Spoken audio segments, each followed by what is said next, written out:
La Segunda Guerra Mundial. Eventos, personajes, tecnología. Le doy la bienvenida a nuestro episodio del día de hoy. Episodio 156. La Batalla de Manila. A partir de este episodio empiezo a combinar el relato de los eventos en el Pacífico y en Europa, ya que estamos entrando al año final de la guerra y los eventos en los dos frentes de batalla se aceleran a medida que los aliados se acercan al corazón del territorio enemigo. Es por lo tanto importante seguir los eventos con atención mientras los alterno en distintos frentes de batalla. Hace unos meses relaté los desembarcos aliados en la isla de Leyte, en las Filipinas. Estos permiten al general estadounidense Douglas MacArthur cumplir su promesa de volver a las Filipinas para iniciar su liberación. Para este momento, las fuerzas estadounidenses ya cuentan con abrumador poder de fuego, por lo que dominan el combate naval en mar y aire. Pero como relaté en el episodio previo, los japoneses también han modificado sus tácticas para reducir el impacto del poder naval y aéreo en las batallas. Cuando los estadounidenses concluían las batallas de los desembarcos y dominaban ya una parte de la isla conquistada, entonces entraban en acción las abejas marinas, Sea Bees. Estos eran grupos de ingenieros y personal de construcción que inmediatamente se dedicaban a remover obstáculos, neutralizar explosivos o trampas, para entonces empezar a limpiar las zonas donde se construirían las instalaciones militares para el personal y el equipo de guerra. Simultáneamente se iniciaba una de las tareas principales, la construcción de pistas, las cuales, dependiendo del tamaño de la isla y las circunstancias, debía tener la capacidad para aviones pequeños, cazas, torpederos o bombarderos, o para aviones pequeños y grandes, los B-25, los B-24 o las famosas fortalezas B-17. Este paso permitía entonces iniciar el paso siguiente del avance estadounidense, es decir, la planificación del siguiente desembarco o el ataque de la misma isla. Esta combinación de poder aéreo, desde pistas en tierra capaces de lanzar bombarderos pesados y el poder aéreo de los portaaviones, ya hace casi imposible a los japoneses detener a los estadounidenses. El archipiélago filipino cuenta con más de 7,000 islas e islotes. Los estadounidenses han decidido desembarcar primeramente en la isla de Leyte, ya que se encuentra en medio del archipiélago y es una de las islas de más tamaño. Esta ubicación les permite controlar los distintos puntos. Pero Leyte no es el objetivo principal. Este, sin duda, es la isla de Luzón, donde se encuentra Manila, la capital de las Filipinas, así como la mayor parte de la concentración de las fuerzas japonesas. Por el lado japonés, las Filipinas estratégicamente ya carecen de mayor valor, ya que esta es una guerra naval, y cualquier posición que se controle solo tiene utilidad si se puede utilizar para operaciones navales o aéreas para controlar la zona alrededor. Para este punto de la guerra, los estadounidenses ya tienen el control total de la zona, por lo que pueden, si quieren, simplemente aislar a las tropas del ejército japonés, tal como lo están haciendo a lo largo y ancho del Pacífico. Pero las Filipinas tienen un significado especial para los estadounidenses, ya que hasta la invasión japonesa en 1941 eran un territorio estadounidense tras la derrota española en la guerra de finales del siglo XIX. Douglas MacArthur sentía un inmenso cariño por esta nación al tener vínculos con esta a través de su servicio militar y el servicio militar de su padre. Finalmente, luego de la derrota estadounidense en 1942 en las Filipinas, hay miles de prisioneros de guerra estadounidenses y filipinos en manos de los japoneses, por lo que uno de los objetivos es liberarlos. Como en el resto de los frentes en que los japoneses combaten, los japoneses ya no pueden abandonar las Filipinas. Si lo hacen, entonces el poder aéreo estadounidense se consolidará en estas islas y los bombardeos del territorio japonés se lanzarán desde aquí.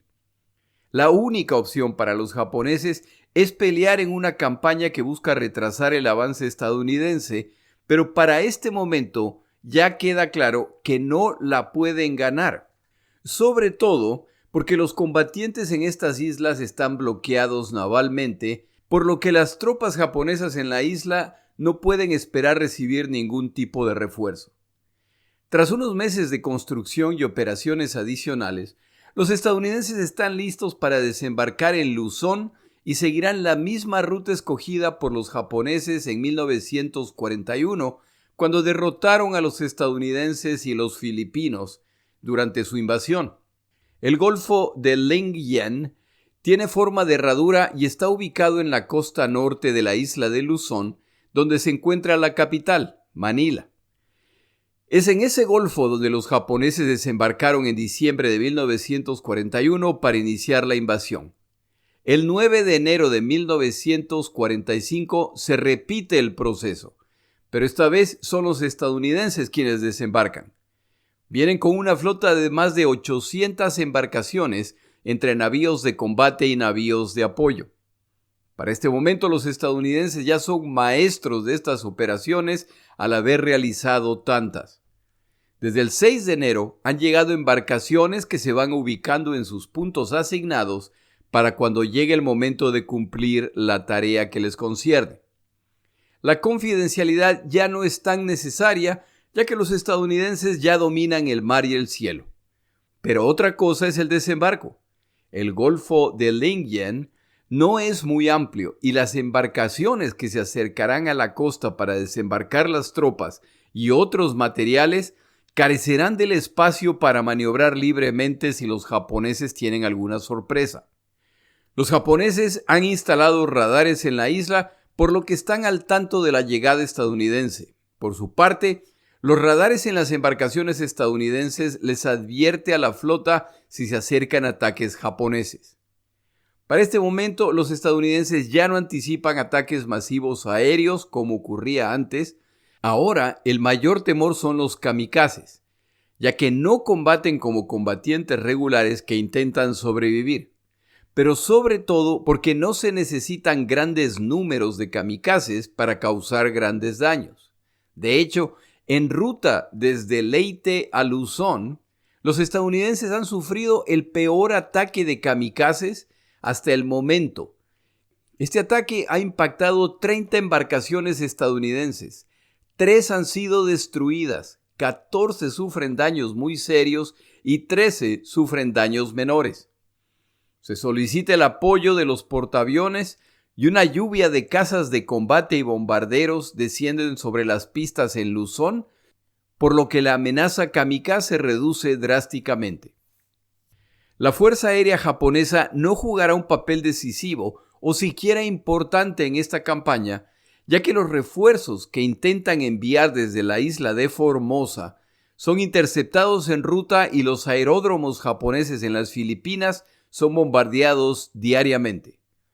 Los pilotos japoneses han recibido instrucciones de que, cuando llegue el momento de combatir, deben despegar sin la esperanza de regresar de su misión. Mientras esperan el momento del desembarque, las embarcaciones estadounidenses son atacadas por rápidas embarcaciones pequeñas cargadas de explosivos, a los que los japoneses llaman Shinjo. Estas embarcaciones aparecían de repente y se dirigían a toda velocidad a la embarcación más cercana. Tras un par de operaciones exitosas contra los estadounidenses, ahora estos ya están en alerta total y las ametralladoras en cubierta de todas las embarcaciones están listas día y noche para disparar contra cualquier embarcación u objeto que no logran identificar. No se pueden tomar riesgos. La noche previa a los desembarcos estadounidenses, estos siguen el programa ya claramente delineado para ese momento. Se bombardea exhaustivamente las playas. Una vez que las baterías encuentran sus blancos, tras disparar, simplemente elevan las baterías un par de grados y repiten el proceso vez tras vez, lo que destroza metro por metro todo lo que existe en la playa. Las tropas de asalto empiezan a descender a los transportes anfibios que, al separarse de la embarcación principal, buscan su sitio hasta el momento de los desembarcos. Pasadas las 9 de la mañana, la primera oleada de desembarco se pone en camino hacia la playa. Se repite la estructura conocida. Las baterías navales, una vez más, destrozan la costa. Al acercarse las embarcaciones anfibias, este tipo de bombardeo cesa y ahora son los cazas y bombarderos ligeros los que sobrevuelan la costa en busca de puntos de resistencia. Aunque el contrafuego japonés es casi inexistente y los pocos que se atreven a atacar son rápidamente eliminados, unos pocos shinjos, los rápidos botes cargados de explosivos, intentan embestir a los navíos de desembarco estadounidense, pero son rápidamente eliminados al atraer la atención de cada ametralladora pesada presente. Más de 1,000 transportes de tropas participan en la operación y para las 10 de la mañana ya hay más de 20,000 combatientes estadounidenses en tierra. Estos tienen instrucciones detalladas respecto a dónde dirigirse y se adentran en la costa en un frente de 18 kilómetros para asegurar el perímetro. Para el mediodía ya son cerca de 70,000 los desembarcados, más grandes cantidades de equipo, munición, tanques y artillería. La población civil filipina recibe feliz a los estadounidenses, ya que la promesa inicial japonesa de que su guerra ha sido para devolver Asia a los asiáticos, ya para 1945 queda claro que fue una mentira para crear su propio imperio. A medida que la situación de la guerra se deteriora, la brutalidad japonesa se ha multiplicado. Entre otras razones, porque saben que los filipinos están colaborando con los estadounidenses y que añoran su regreso. A medida que poblaciones costeras pasan al control de los estadounidenses, los habitantes alegremente les cuentan dónde se encuentran las posiciones japonesas, dónde han creado puntos de emboscada y dónde se encuentran los puntos débiles japoneses. El general Douglas MacArthur desembarca en Luzón al mediodía. Han preparado una pequeña rampa para que los que llegan desembarquen sin mojarse. MacArthur, al acercarse a la playa, ordena que la embarcación se dirija a un lado de la rampa y camina a la costa con las piernas en el agua de las rodillas para abajo. Los fotógrafos, por supuesto, están listos a tomar fotos de este general que ha cumplido una vez más su promesa. De acuerdo al autor consultado esta semana, en el momento de este desembarco, sobrevuela el grupo un Zero japonés, lo que hace que los presentes se agachen preocupados, todos excepto MacArthur, quien camina como si nada. Para colmo, el Zero que intenta alejarse es derribado para regocijo de todos. La defensa japonesa es desorganizada al presentar distintos niveles de resistencia a las tropas estadounidenses que avanzan. Para el final del día del desembarco, los estadounidenses ya controlan un frente costero de 27 kilómetros mientras avanzan dentro de la isla. La operación ha sido todo un éxito y ha costado muchas menos bajas de las anticipadas. En los días siguientes se lanzan ataques que buscan determinar la fortaleza de las posiciones defensivas japonesas y va quedando claro cuál es su plan. A medida que las fuerzas estadounidenses intentan ingresar a las zonas boscosas de la isla, la resistencia japonesa se incrementa. Se determina además que el comandante japonés Tomoyuki Yamashita ha establecido su cuartel general en la selva, desde donde planea dirigir los combates. Los caminos dentro de la selva están protegidos por nidos de ametralladora, trampas y posiciones muy bien camufladas.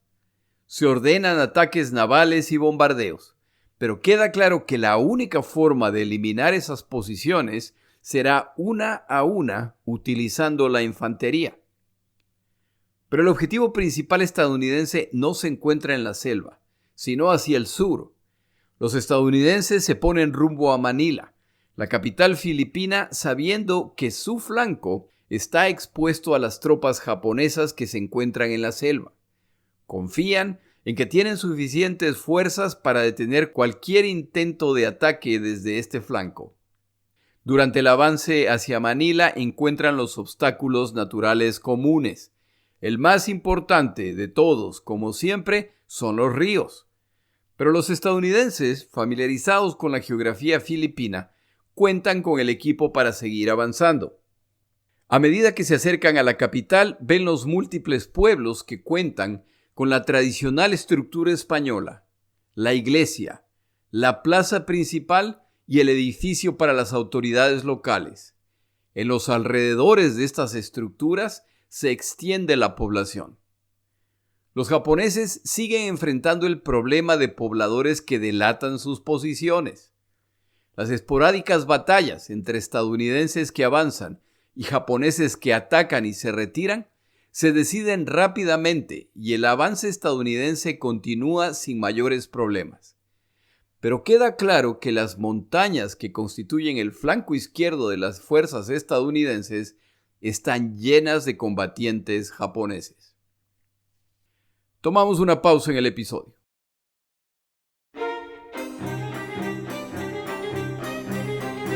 Palabras de Churchill.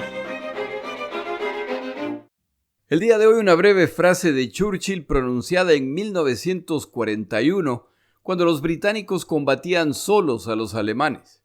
Estadounidenses y soviéticos no han entrado todavía a la guerra. Churchill decía: si ganamos esta guerra, no le va a importar a nadie. Si perdemos esta guerra, no quedará nadie para que le importe.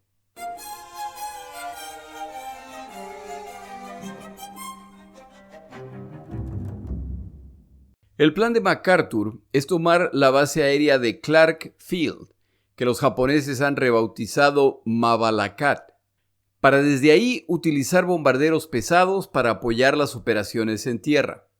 El plan de Yamashita es resistir a los estadounidenses, pero esto se muestra complicado, ya que cuando se produce el desembarco estadounidense en Leyte, se le ordena que envíe sus fuerzas a esa isla, lo que resultó en la captura, destrucción o aislamiento de partes de sus fuerzas, por lo que ahora cuenta con muchos menos combatientes.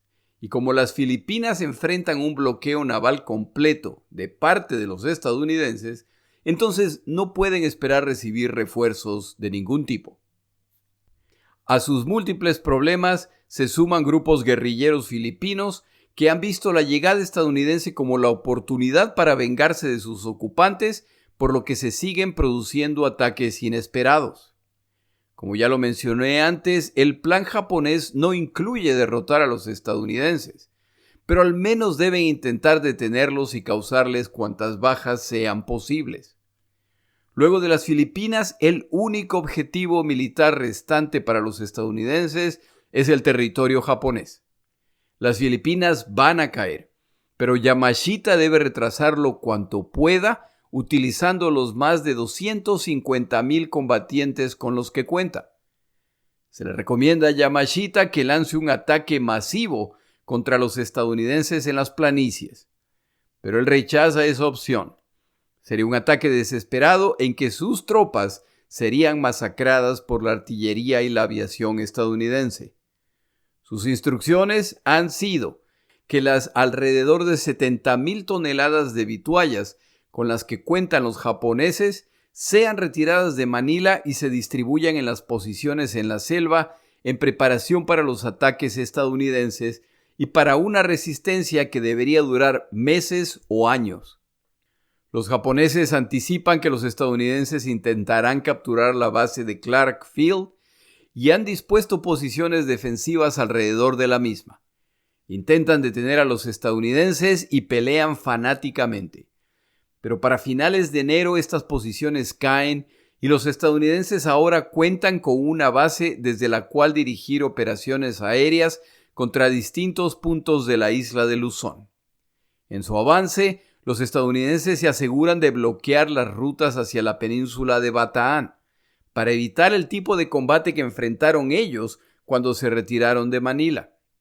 MacArthur sigue moviendo su centro de comando a medida que sus fuerzas avanzan y es normal verlo en su jeep, recorriendo el frente y presionando a sus comandantes para que avancen agresivamente rumbo a la capital.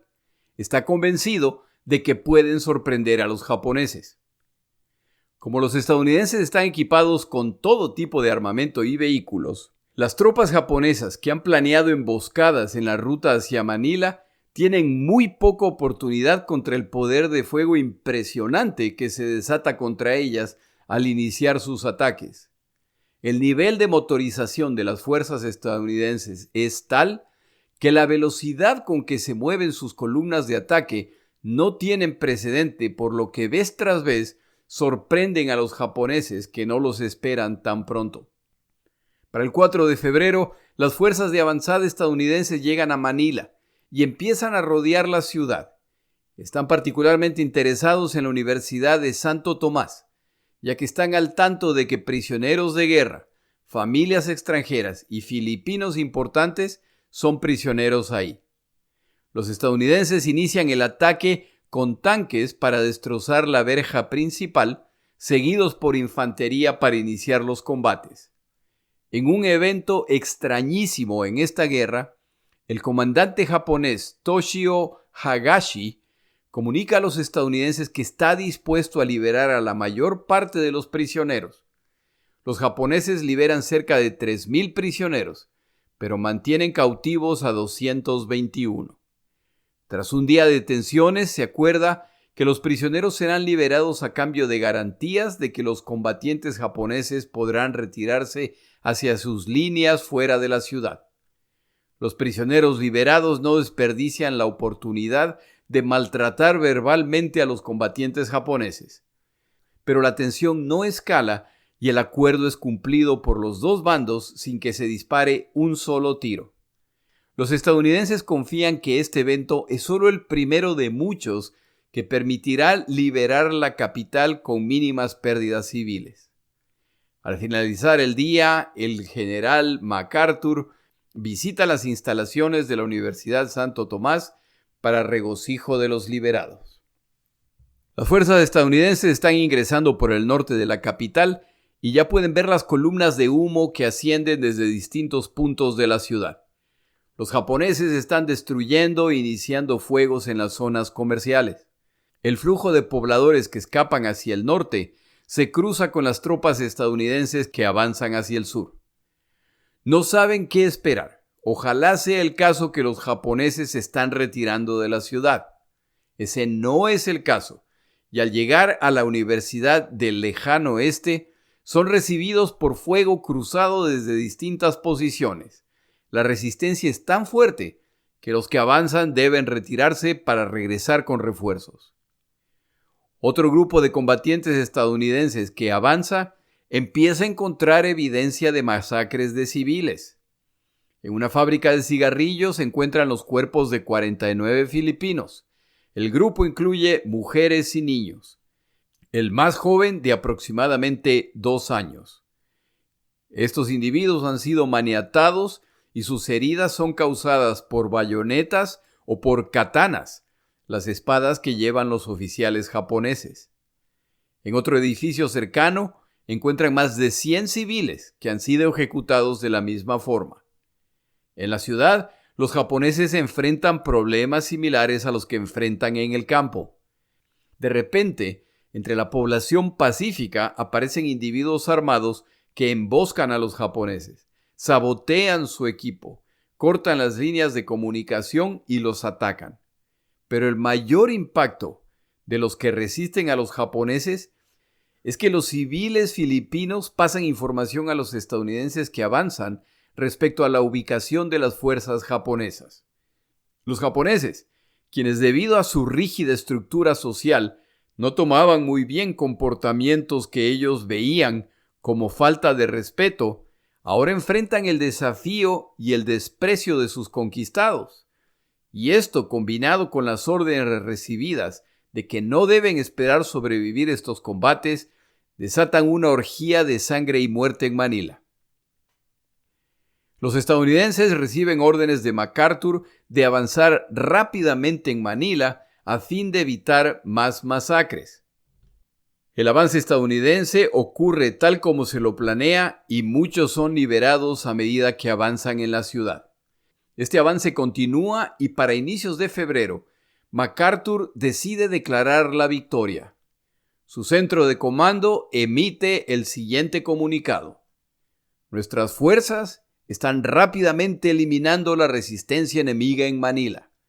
Nuestras columnas de combatientes convergen sobre la ciudad rodeando a los japoneses. Por supuesto los llaman Japs, el apodo que les habían dado.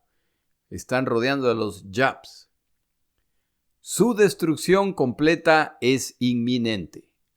Al día siguiente, los periódicos alrededor del mundo publican la noticia: Manila ha sido liberada. MacArthur y sus oficiales ya empiezan a planear el desfile de la victoria. Quienes no comparten la algarabía de la noticia son los comandantes estadounidenses en Manila, quienes no tienen la menor idea de a qué se refiere MacArthur. No solo que las fuerzas japonesas no han sido destruidas, sino que no tienen la menor idea de qué tan mal se va a poner esto. El combate urbano es particularmente cruento, y lo es mucho más cuando los rivales no tienen problema en perder hasta el último combatiente, lo que los japoneses han demostrado hasta el cansancio en esta guerra. Se desata entonces un mes infernal, no solo para los combatientes, sino sobre todo para los civiles. Manila era considerada una de las ciudades más bonitas de Asia, con su combinación de arquitectura tradicional española, sus tradiciones asiáticas y las innovaciones estadounidenses. Contaba con una docena de universidades, entre privadas y católicas. Era además un importante centro financiero y bancario en Asia.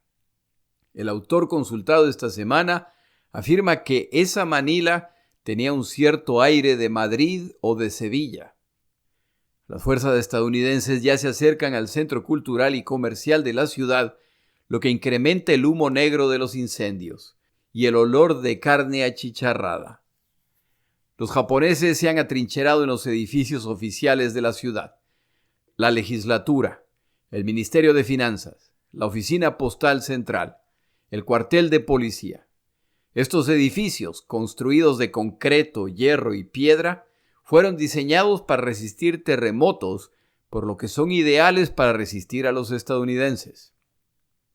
El general estadounidense Griswold, a cargo de la ofensiva, viendo el panorama, no ve cómo va a ser posible salvar la ciudad. MacArthur tiene la esperanza de que sí será posible, más aún ahora que ya ha declarado la victoria. A medida que los estadounidenses se acercan al centro de Manila, la cantidad de fuego y el calibre de las armas utilizadas se incrementa. Queda claro que los japoneses no planean abandonar la capital. José Laurel, presidente del gobierno filipino títere implantado por los japoneses, ruega al comandante japonés Yamashita que declare Manila una ciudad abierta, tal como lo hicieron los estadounidenses en 1941. Esto evitará sufrimiento innecesario a los manileños. Yamashita se niega. Hacer eso dará una muy mala imagen del poder combativo japonés. De acuerdo al autor consultado esta semana, Ian Toll, en su excelente libro El ocaso de los dioses, Yamashita planeaba realizar una retirada controlada de Manila a fin de retrasar a los estadounidenses. Pero una mezcla de mala comunicación y de celo entre ramas de las Fuerzas Armadas japonesas resulta en que los comandantes en la ciudad decidan defenderla hasta el último combatiente sin retirarse. No sé si la idea que sugiere el autor Toll tiene sentido. Los japoneses para este momento, como ya lo dije antes, solo pelean en las Filipinas para retrasar la llegada estadounidense a su territorio. No hay mejor forma de retrasar a estas tropas que el combate urbano, en que se debe ir eliminando combatientes cuadra por cuadra y casa por casa. Esto, combinado con la negativa a declarar Manila una ciudad abierta, me sugiere que este plan fue deliberado. Al margen de cuáles fueron las intenciones de Yamashita, el comandante Shizo Yokoyama ordena a sus tropas que resistan hasta el último hombre. Es hora de vengar a sus camaradas caídos en Guadalcanal y otras islas. Deben confiar en el poder de los dioses hasta el final. El almirante Iwabuchi, a cargo de las fuerzas navales en Manila, es de la misma opinión. Luego de que sobrevive el hundimiento de su navío, el Kirishima, durante batallas alrededor de Guadalcanal, Iwabashi ve una oportunidad para compensar la vergüenza de haber sobrevivido el hundimiento. Los combates se multiplican y los japoneses muestran su habilidad para preparar posiciones defensivas frente a fuerzas muy superiores a las suyas. Como siempre, cuentan con que el espíritu guerrero japonés prevalecerá contra los decadentes estadounidenses. A medida que se combate, las plantas de generación eléctrica o de purificación de agua de Manila son destruidas debido a los combates o intencionalmente. Se empiezan a producir combates dentro de los edificios al mejor estilo Stalingrado, pero los estadounidenses planean utilizar las armas con las que cuentan. El general estadounidense MacArthur, con una cierta inocencia, no autoriza bombardeos sobre la capital. Se debe buscar preservar Manila. Lo que no hace la Fuerza Aérea, lo hace la artillería. Y los estadounidenses han traído consigo monstruosas piezas de artillería de 155 milímetros, capaces de demoler un edificio con apenas 1 o 2 obuses. Las ruinas de edificios no son garantía para nadie, ya que son posiciones ideales para establecer nidos de ametralladora, posiciones de mortero o francotiradores escondidos que son muy difíciles de descubrir hasta que empiezan a disparar. El avance estadounidense es metódico a medida que sus bajas se siguen incrementando. Para el 12 de febrero, los estadounidenses han acorralado a un grupo de combatientes japoneses en los edificios principales de la ciudad. Los japoneses los esperan y todo ha sido preparado para resistir. Una vez más, aquí no habrá capitulaciones. Los comandantes estadounidenses enfrentan la disyuntiva de avanzar utilizando infantería y blindados, lo que por supuesto traerá bajas, o simplemente destrozar los edificios con artillería. La decisión final es tomar los edificios que se pueda, aislar a otros, pero el resto deberán ser destrozados a través de la artillería. El centro histórico de Manila poco a poco es despedazado. Los japoneses mueven civiles filipinos a las paredes exteriores de los edificios para que actúen como escudos humanos.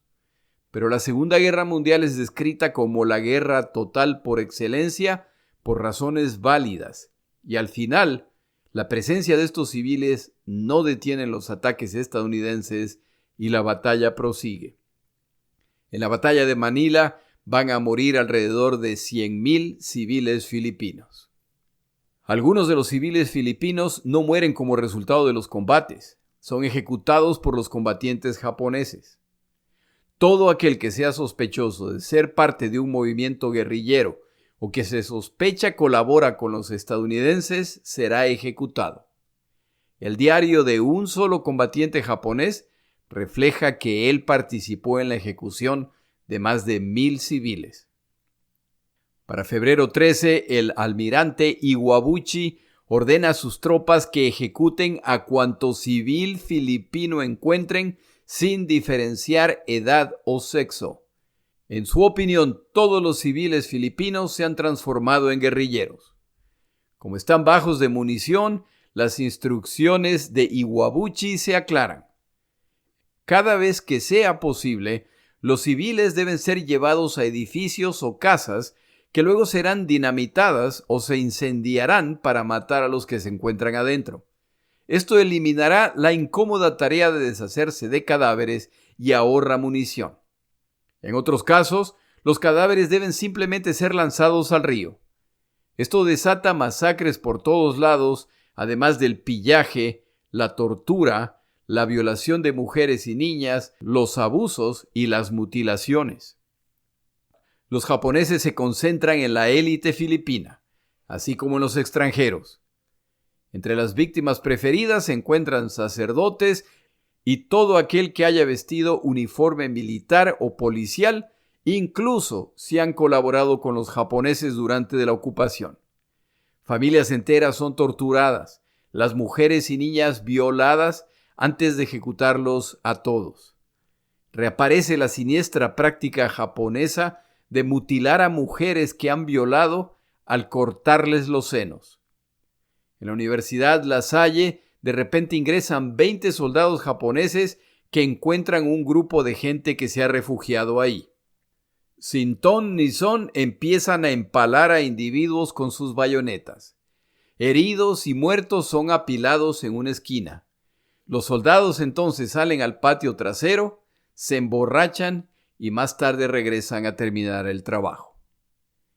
En el Hospital General, los japoneses tienen 7,000 secuestrados.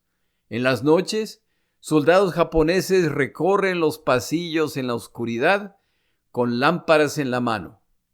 Fuerzan a las mujeres y a las niñas a mirarlos. Cuando encontraban una que les parece atractiva, la sacan a rastras para ser violada por un número indeterminado de soldados japoneses. Buena parte de ellos están ebrios. Tras terminar la barbarie, la víctima ni siquiera podía contar con sobrevivir. Estaba enteramente a disposición de sus atacantes. Durante la ocupación japonesa, hay un grupo que ha sido tratado con particular gentileza: la comunidad alemana en Manila. Todavía se encuentran ahí algunos alemanes y confían en ser defendidos por los japoneses. Pero a medida que queda claro que Manila va a caer, todas las cortesías terminan y el 10 de febrero un escuadrón de soldados japoneses ingresa al club alemán en Manila y encuentran ahí a un grupo de ciudadanos alemanes. Los alemanes intentan explicar que son aliados. Una mujer da un paso al frente con su bebé en los brazos para enfrentar a los japoneses y exigir respeto. La bayoneta atraviesa al bebé y a la mujer, que se desploma.